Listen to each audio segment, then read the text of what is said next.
We continue with some more sun coming up.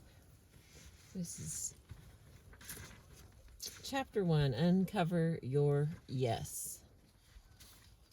In creating, the only hard things to begin, a grass blade's no easier to make than an oak. James Russell Lowell. Sounds like here comes a mess of birds.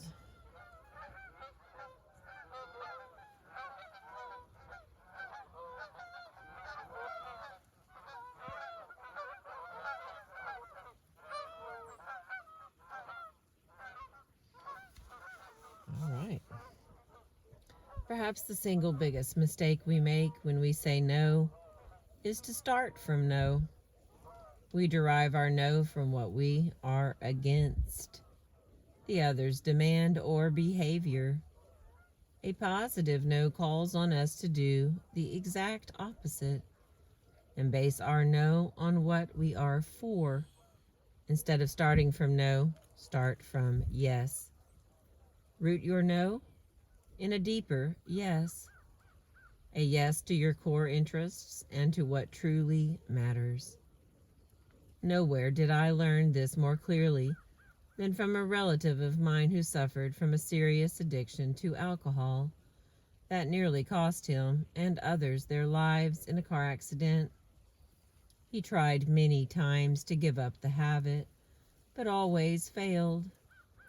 Then at the age of 60, just when all hope seemed lost, he found in himself the will to say no and stop drinking. The secret?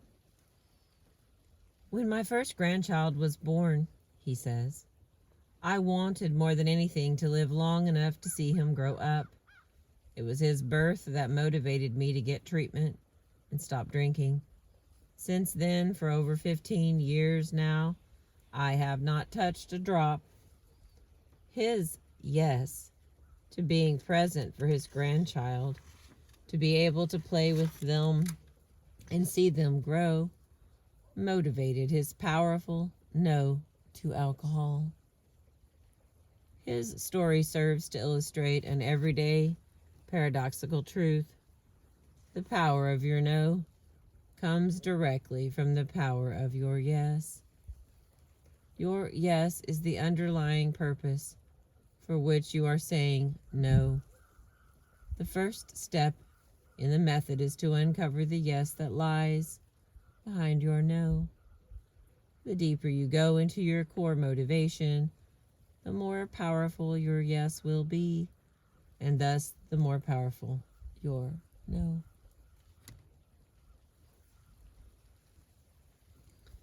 From reactive to proactive. The biggest obstacle to saying no successfully is not the other, however difficult they might be. It is ourselves. It is our all too human tendency to react, to act with intense emotion, but without clear purpose. We humans are reaction machines, and our no's tend to be reactive. We accommodate out of fear and guilt. We attack out of anger. We avoid out of fear. To get ourselves out of this 3A trap, we need to become proactive, forward-looking, and purposeful. This challenge is vividly captured in an old Japanese story about a samurai and a fisherman. One day the samurai went to collect a debt from the fisherman. I'm sorry, the fisherman said, but this last year has been a very bad one for me, and I regret to say I do not have the money to repay you. Quick to anger, the samurai drew his sword and prepared to kill the fisherman on the spot. Thinking fast, the fisherman boldly said, I have been studying martial arts, and my master teaches that you should never strike out of anger. The samurai looked at him for a minute, then slowly lowered his sword. "Your master is wise," he said quietly. "My master used to teach the same lesson. Sometimes my anger gets the better of me. I will give you 1 more year to repay your debt. But if you fail by even a penny, I will surely kill you." The samurai returned to his house, arriving late at night. He crept in quietly, not wishing to wake his wife. But to his shock, he found 2 people in the bed, his wife and a stranger dressed in samurai clothing. With a surge of jealousy and anger, he raised his sword to slay them both. But suddenly the fisherman's words came back to him. "Do not strike out of anger." The samurai stopped for a moment, took a deep breath, and then deliberately made a loud noise. His wife instantly woke up, as did the stranger, who turned out to be his mother. "What is the meaning of this?" he yelled. "I almost killed you both." "We were afraid of robbers," his wife explained, "so I dressed your mother up in your samurai clothes to scare them off." A year passed, and the fisherman came to see the samurai. "I had an excellent year, so here is your money back, and with interest," the fisherman said happily to him. "Keep your money," replied the samurai. "You repaid your debt long ago." When you want to say no, remember the samurai's lesson. Do not react out of anger, or indeed out of any negative emotion such as fear or guilt. Take a deep breath and focus on your purpose, your yes, in this situation. Ask yourself what you really want and what is really important here. In other words, shift from being reactive and focused on no to being proactive and focused on yes. This chapter outlines a process that can help you. As the samurai did, you start by stopping and collecting your wits. You then proceed to ask yourself, why? Why do you want to say no? What are your underlying interests, needs, and values? Once you have answered this question, you can then crystallize your yes, your intention to protect what matters most to you. This next section is called Stop, Go to the Balcony. This is page 30 from the book, The Power of a Positive No. I don't recall all this verbatim, but this is probably one of my favorite parts that often stands out, and I say this a lot, and people don't know what go to the balcony means, so if you've heard me say it, then here is the explanation. Stop, go to the balcony. We do not have a chance of being able to influence the other unless we are first able to control our own natural reactions and emotions. When we want to say no to an offensive behavior or inappropriate demand, it is only natural to feel angry. But anger can blind us. In the rush to say no, angrily and sometimes vengefully, it is all too easy to lose sight of the prize, advancing our interests. Fear, too, can prevent us from pursuing our objectives. We imagine in advance the other's reaction to our no. What will they think of us or do to us? What will happen to our relationship, to the deal, and thus to our interests? Paralyzed, we accommodate, giving up on our needs. Guilt has a similar effect. Who am I to say no? I don't deserve the time to myself. Their needs are more important than mine. Anger can blind, fear can paralyze, and guilt can weaken. The first challenge we face, therefore, is internal. Recall the example of the man who said no to his domineering father, who was also his boss. In John's own words, I didn't stand up to my dad, I stood up to my fears.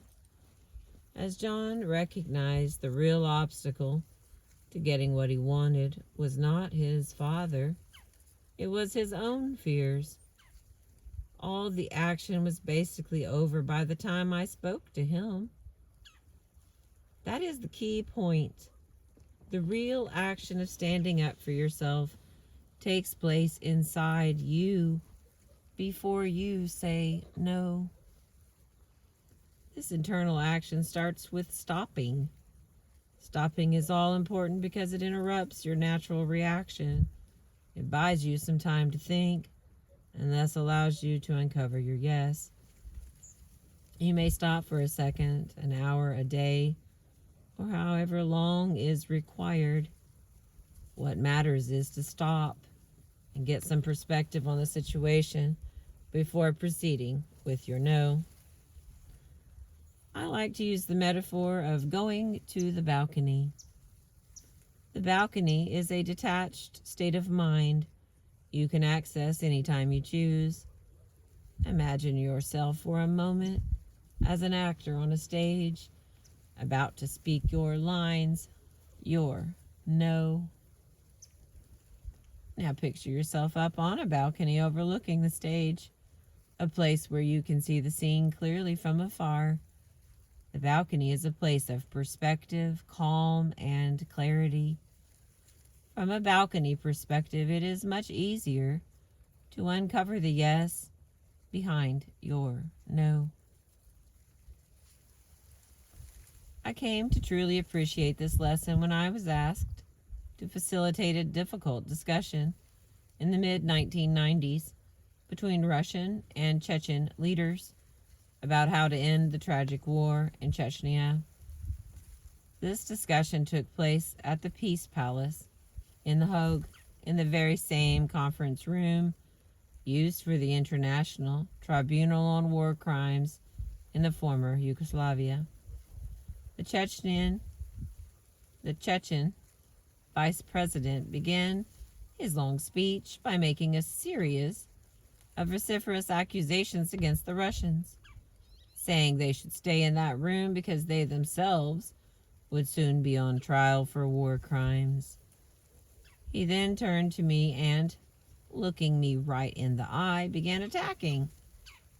You Americans have been supporting the Russians in their war crimes, and what is more, you are violating the rights of self-determination of the people of Puerto Rico. As he went on with his accusations, others around the table looked at me to see how I would respond. Would I say no to the round of accusations? I felt defensive and distracted, thinking, I don't like the turn this conversation is taking. Why is he attacking me? I'm just trying to help. Puerto Rico? What do I know about Puerto Rico? I felt reactive. Should I just accept this treatment? Should I respond in kind? Should I say nothing at all? Fortunately, the translation time gave me a chance to go to the balcony. I took a deep breath and tried to calm myself. Our purpose, I remembered, was to try to bring peace to the people in Chechnya and Russia. That was my yes. On that basis, I was ready to say no to this vein of accusation that would lead us nowhere. When my turn came to respond, I simply said to the Chechen vice president, I hear your criticism of my country, and I take it as a sign that we are among friends and can speak candidly with each other. I know your people have suffered terribly. What we are here to do is to find a way to stop the suffering and bloodshed in Chechnya. Let us try to come up with some practical steps that can be taken today. The discussion got back on track. Going to the balcony enabled me to uncover my yes. Take a time out. These days, the scarcest resource is time to think. Look for opportunities to go to the balcony whenever possible so that you can reflect on your yes. When you want to take a time out, rote phrases can come in handy. If the other is making an unwanted demand, for instance, you could say, "I'm sorry, but this is not a good time to talk about this. Let's talk about it this afternoon." Or, "Let me think about it and I'll get back to you tomorrow." Or, "I need to consult with my partner." Or, "Let me make a phone call to check something first." If the other is behaving offensively, you could use a phrase like, "Why don't we take a break?" "Time out for 5 minutes." "Would you excuse me? I need a coffee refill." A Tibetan friend of mine once told me, yes and no are very important phrases, but another phrase that is really important sometimes is, "wait a minute." Sometimes you don't know whether to say yes or no, so the best answer is "wait a minute," which gives you the time to decide. Achok was right. Before saying no, it is often wise to wait a minute. During the timeout, step out of the room for a moment. Use the moment of quiet to think or consult with a colleague. Imagine it is a customer pressing you for what you fear may be an unrealistic delivery date.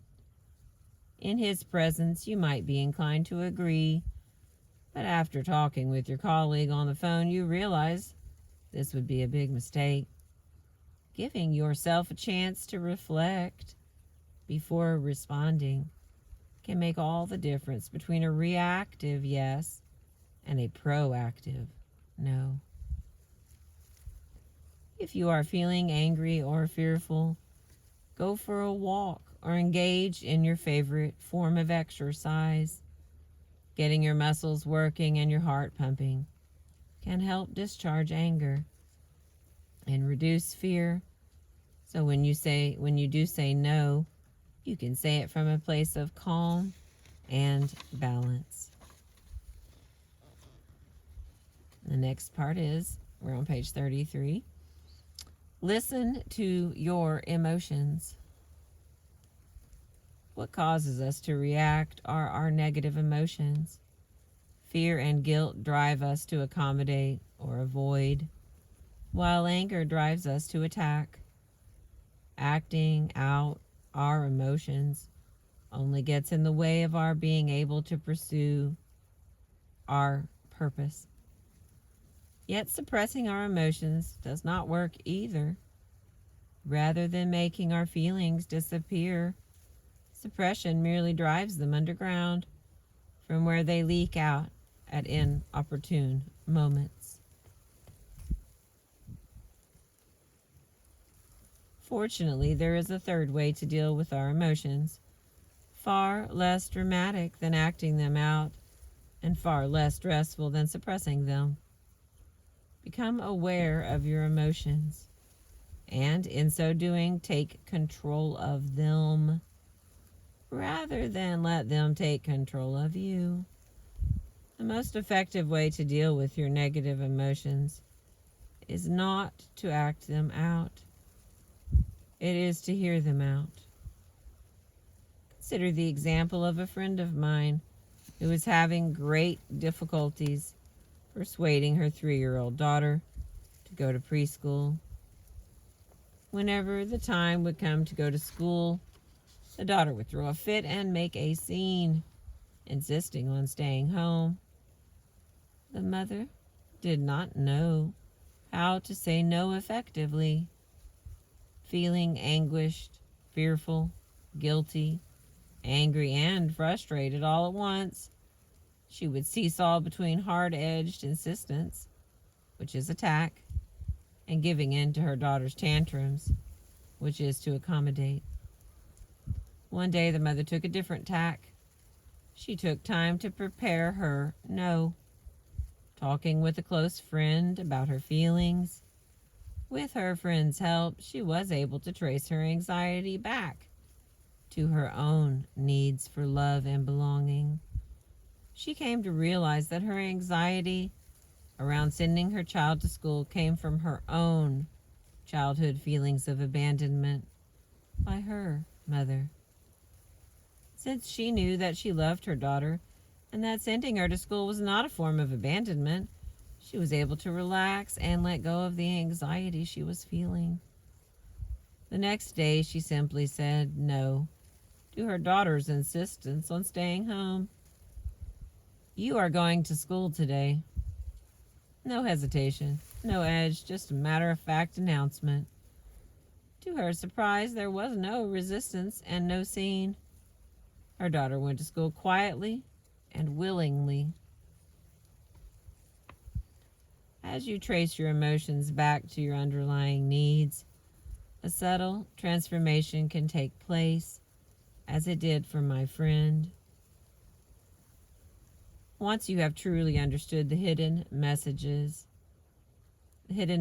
of your emotions, once they have delivered their message and accomplished their mission, their intensity usually subsides and you grow calmer, more centered, and more effective.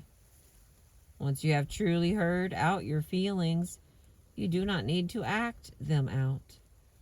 So begin by naming your fears, your anger or guilt. Recognize them as natural reactions to the other's demand or behavior. Listen to them the way you would listen to a good friend. Let them express themselves fully to you. Observe your emotions almost as if you were a neutral witness. I notice some feelings of anger inside of me. You are not being cold and distant, just studying your emotions with interest and concern, as a friend might. It may help to describe them to a friend or to write them down in a journal.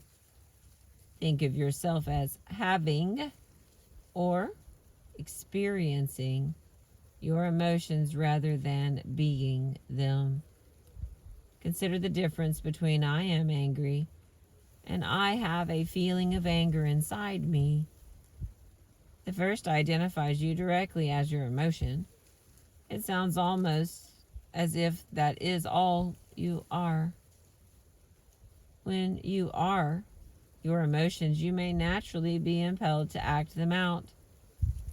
In contrast, the language of have allows you to experience the emotions without feeling possessed by them. You have the emotions. They don't have you.